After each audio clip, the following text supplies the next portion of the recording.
एक गरीब लड़की नूर, मगर बहुत खूबसूरत थी, एक वीरान हवेली में अकेले काम कर रही थी। उस हवेली में एक जिन्न कई 100 साल से किसी खूबसूरत लड़की की तलाश में था। जिन्न ने नूर को दौलत का लालच दिया और उसकी मोहब्बत में सब कुछ भूल बैठा। जो उसने उस मासूम लड़की के साथ किया, उसे देखकर आपकी रूह कांप जाएगी। ये कहानी है नूराबाद के एक पुराने मिट्टी के घर में रहने वाली नूर की जिंदगी किसी परी जैसी नहीं थी। उसके चेहरे पर मासूमियत और आंखों में रोशनी तो थी, लेकिन हालात ने उसकी मुस्कुराहट चुरा ली थी। उसका हर दिन एक जद्दोजहद था। बीमार माँ की देखभाल, खाली बर्तन, टूटी हुई छत और दिल में पलती उम्मीद की लौ। नूर की माँ फातिमा बीबी एक नेक दिल औरत थी, मगर पिछले 4 सालों से बीमार बिस्तर पर पड़ी थी। शरीर जर्जर, दवा के पैसे नहीं और कोई करीबी रिश्तेदार पास भी नहीं आता था। घर के खर्च का कोई जरिया नहीं था। कई रातें यूं ही भूखे पेट गुजर जाती, मगर नूर कभी भी अपने रब से शिकवा न करती। हर सुबह नूर फज्र की अजान पर उठती, अपने पुराने से जानामाज पर सजदा करती, फिर कुरान पाक की तिलावत करती। उसकी दुआओं में एक ही इल्तिजा होती, या अल्लाह मेरी माँ को शिफा दे और हमें हलाल रोजी का जरिया अता फरमा। गांव में बहुत से लोगों ने उसे बुरे रास्तों की सलाह दी। कुछ ने शादी का लालच दिया तो कुछ ने नौकरानी बनाने की पेशकश। बट नूर हर बार सिर्फ एक जवाब देती, मेरे रब ने जो लिखा है वही बेहतर है, मैं अपना सब्र नहीं बेच सकती।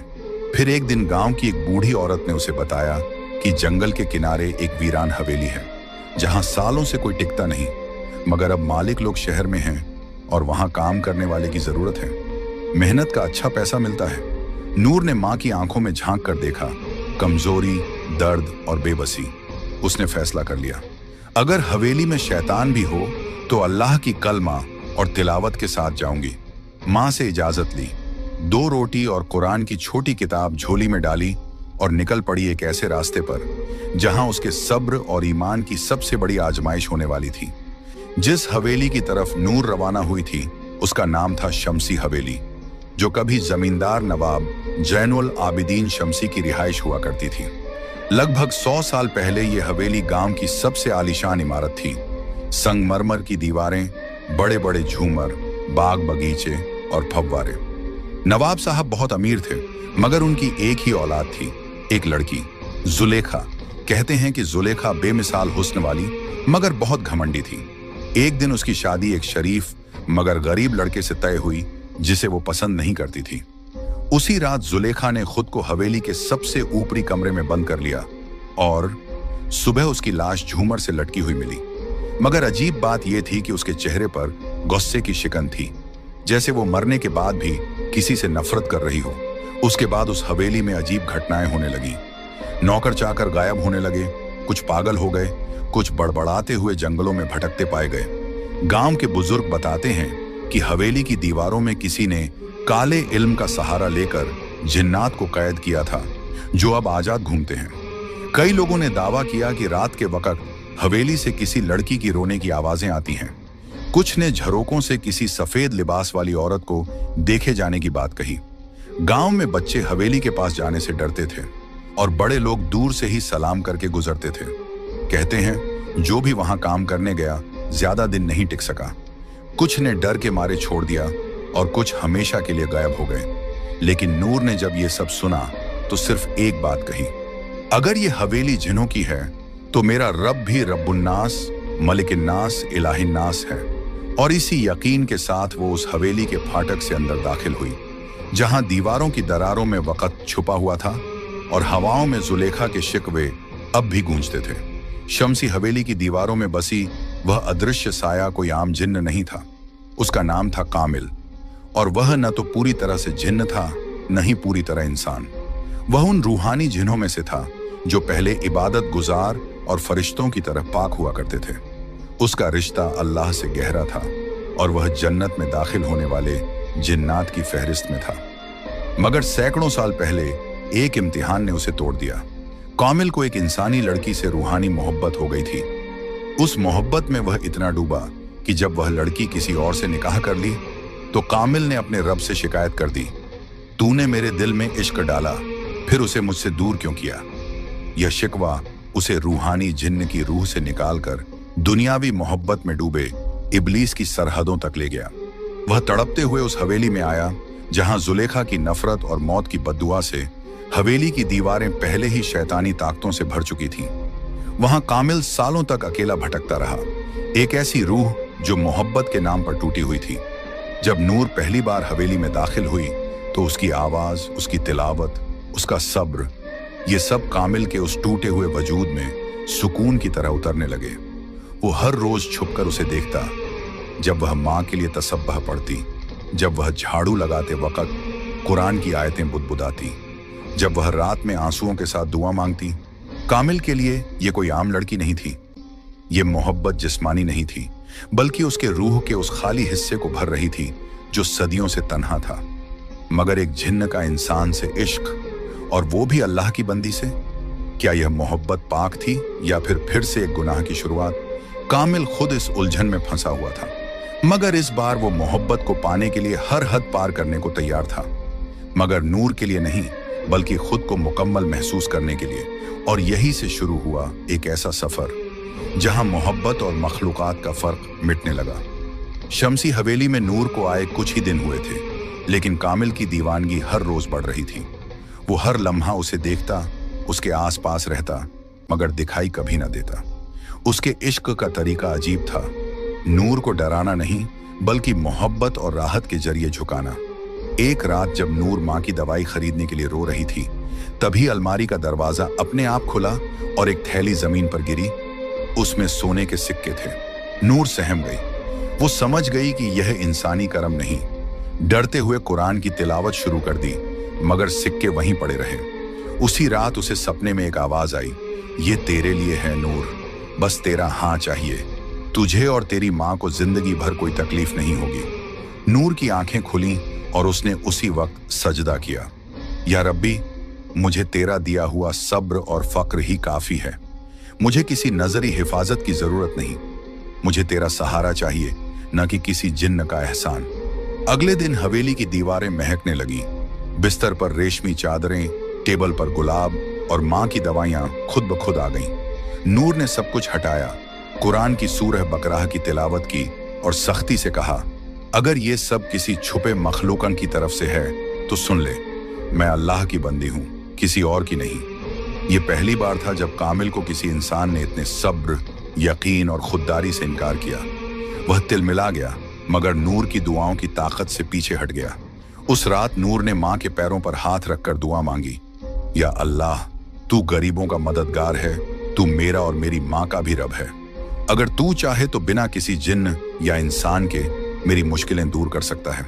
अगली सुबह गांव के एक भले इंसान हाफिज इब्राहिम साहब अचानक हवेली आए और बोले, बेटी, दिल में अजीब खिंचाव महसूस हुआ। लगा कि किसी पाक रूह को मदद की जरूरत है। नूर की आंखों में आंसू आ गए। कामिल देख रहा था और अब उसकी मोहब्बत को एक नई चुनौती मिल चुकी थी, नूर का अल्लाह पर अटूट यकीन। हाफिज इब्राहिम जब हवेली पहुंचे तो नूर ने उन्हें पूरी बात बताई। सोने की थैली, सपनों में आवाजें, रेशमी चादरें और माँ की दवाइयां। हाफिज साहब गहरी सांस लेते हुए बोले, बेटी नूर, तू जिस इम्तिहान से गुजर रही है वो सिर्फ तेरी नहीं, हर उस मोमिन की कहानी है जो तवक्कुल का असली मतलब नहीं समझता। याद रखो, जो अल्लाह पर भरोसा करता है, अल्लाह उसके लिए काफी है। फिर उन्होंने समझाया कि तवक्कुल का मतलब सिर्फ दुआ करना नहीं, बल्कि यह यकीन रखना है कि मदद सिर्फ वहीं से आएगी जहां से कोई देख भी नहीं सकता, सिर्फ अल्लाह की तरफ से। नूर ने आंसुओं के साथ सिर हिलाया। हाफिज साहब ने उसे शैतानी वसवसे से बचने का तरीका भी बताया।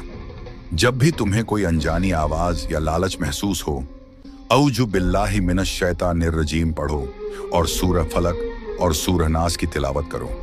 इन दो सूरहों को मुअव्वजातैन कहा गया है। यह हर बुराई से पनाह देती है। उसने एक छोटी सी तस्बीह नूर को दी और कहा, जब भी तुम्हें डर लगे 33 बार या हफीजू, 33 बार या मुतकब्बिर पढ़ा करो। अल्लाह की हिफाजत तेरे चारों तरफ ढाल बन जाएगी। नूर ने पूछा, मगर हाफिज साहब, क्या जिन्न वाकई होते हैं? क्या वो हम इंसानों को नुकसान पहुंचा सकते हैं? हाफिज साहब मुस्कुराए और बोले, हाँ, जिन्न का वजूद कुरान से साबित है। सूरह अल जिन्न पूरी की पूरी जिन्हों के बारे में है। नबी पाक ने भी जिन्हों को दावत दी थी और उन्हें कुरान सुनाया था। मगर जो जिन्न शैतान की राह पर होते हैं वो इंसानों को वसफ से और धोखे से गुमराह करते हैं। फिर उन्होंने हदीस सुनाई, शैतान इंसान की रगों में खून की तरह दौड़ता है, मगर जिक्रुल्लाह उस शैतान को निकाल देता है। उस दिन के बाद नूर ने हवेली के हर कमरे में सूरह बकरह की तिलावत शुरू कर दी। कामिल हर रोज यह सब सुनता, उसका दिल जलता, मगर अजीब तरह से सुकून भी महसूस करता। उसे पहली बार एहसास हुआ कि नूर की मोहब्बत पाने के लिए उसे नूर के रब से टकराना नहीं, बल्कि उसके रब को समझना पड़ेगा। गांव नूराबाद की मस्जिद के पास एक पुरानी नीम के पेड़ की छांव में बैठा एक बुजुर्ग अक्सर तस्बीह घुमाता रहता था। उसका नाम था हाफिज इब्राहिम।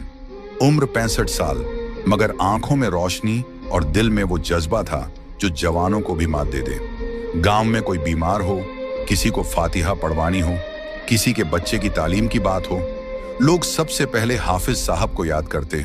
उनका हर लफ्ज कुरान और हदीस से बंधा होता था। उनकी आवाज में ऐसी रूहानियत थी कि नूर जैसी बच्चियां उनके सामने बैठकर तिलावत सीखती और बूढ़े लोग उनकी दुआओं से राहत पाते। एक रात जब वो तहज्जुद के वक्त नमाज में मशगूल थे, उनके दिल में एक बेचैनी सी हुई, जैसे किसी पाक रूह को मदद चाहिए। उन्होंने उसी वक्त साजो सामान समेटा, कुरान पाक और रूहानी किताबें उठाईं और हवेली की तरफ रवाना हुए। नूर उन्हें देखकर चौंकी। जब उसने अपनी हालत बयान की तो हाफिज साहब ने उसके सिर पर हाथ रखते हुए कहा, बेटी, तू मोहब्बत और शैतान के वसवसों के बीच फंसी है, मगर याद रख, अल्लाह की रजा से बढ़कर कुछ नहीं। उन्होंने हवेली के हर कमरे में सूरह बकरह, आयतुल कुर्सी और सूरह जिन्न की तिलावत शुरू कर दी। हाफिज साहब ने एक पाक पानी से भरी शीशी दी, जिस पर उन्होंने 41 बार सूरह फातिहा और सूरह इखलास पढ़ी थी। उन्होंने कहा, इस पानी को हर कमरे में छिड़क देना और रात में सूरह नास, सूरह फलक और आयतुल कुर्सी जरूर पढ़ना। यह जिन्न की आग को ठंडा करती है। कामिल, जो दीवारों के पीछे से सब देख रहा था, पहली बार खुद को कमजोर और डगमगाता हुआ महसूस करने लगा। उसके लिए यह सिर्फ एक हाफिज नहीं, बल्कि एक रूहानी योद्धा था, जो सिर्फ अल्फाज नहीं, कलामुल्लाह की रोशनी से लड़ रहा था। हाफिज इब्राहिम अब नूर की निगरानी में थे। वो उसे सिर्फ जिन्न से नहीं, बल्कि हर उस रास्ते से बचाना चाहते थे जो उसे अल्लाह से दूर कर सकता था। उन्होंने कहा, नूर, तुझे सिर्फ जिन्न से नहीं, अपने ही नफ्स से भी लड़ना है। मोहब्बत की आग तभी रोशनी बनती है जब उसमें अल्लाह की रजा शामिल हो। और अब हवेली में एक तरफ कामिल का इश्क बढ़ता जा रहा था और दूसरी तरफ हाफिज इब्राहिम की दुआओं और कुरान की रोशनी से हवेली बदलने लगी थी। हवेली के अंदर जिन्न और इंसान के बीच एक खामोश जंग चल रही थी। मगर उस हवेली से दूर गांव की कच्ची झोपड़ी में एक औरत, एक माँ, अपने रब के सामने झुकी हुई थी। फातिमा बीबी, नूर की माँ, अब भी बिस्तर पर थी, मगर उनकी रूह हर रोज तड़प रही थी। बेटी की इज्जत, उसके ईमान और उसकी तन्हा जिंदगी की चिंता उनके दिल को जला रही थी। नूर के जाने के बाद उन्होंने खाना कम कर दिया था, मगर सजदे ज्यादा। हर रात वो अल्लाह से रो रो कर कहती, या रब्बी, तू जानता है मेरी बेटी कैसी है। वो तेरी राह पर है, तेरी किताब से मोहब्बत करती है और मैंने उसे तुझी पर छोड़ा है। तू उसे किसी गुमराही, किसी जिन्न, किसी इंसानी या शैतानी ताकत से बचा लेना। एक रात जब हवेली में नूर कुरान पढ़ रही थी और कामिल दीवार की ओर से उसे देख रहा था, तभी उसे एक अजीब रूहानी कंपन महसूस हुआ, जैसे कोई नामालूम रोशनी हवेली में दाखिल हो गई हो। कामिल पीछे हटा और पहली बार उसे घुटन महसूस हुई। उस घड़ी में गांव की उसी झोपड़ी में फातिमा बीबी सजदे में थी और कह रही थी, या अल्लाह, अगर मेरी बेटी की हिफाजत के लिए मेरी जिंदगी चाहिए तो तू मुझे उठा ले, मगर उसे हर बुराई से बचा ले। उनकी ये दुआ आसमानों को चीरती हुई अर्श तक पहुंची। कहते हैं, माँ की दुआ अगर सच्चे दिल से निकले तो वो तकदीर भी बदल सकती है। और उस रात कामिल को एहसास हुआ कि नूर अकेली नहीं है। वो उस माँ की दुआओं की हिफाजत में है जिसे अल्लाह से सीधा रिश्ता है। अगले दिन नूर को हवेली की एक खिड़की से सफेद रोशनी सी दिखी और दिल में एक अजीब सुकून। वो समझ गई, उसकी माँ ने जरूर दुआ की होगी और रब ने जरूर सुनी होगी। उसने कुरान की एक आयत दोहराई, उज़कुरूनी अज़कुरकुम, तुम मुझे याद करो, मैं तुम्हें याद करूंगा।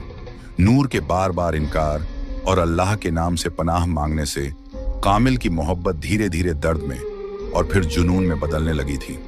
पहले वो नूर के आसपास रहकर बस सुकून महसूस करता था, अब उसे उसकी हर बात में अपनी तौहीन महसूस होने लगी।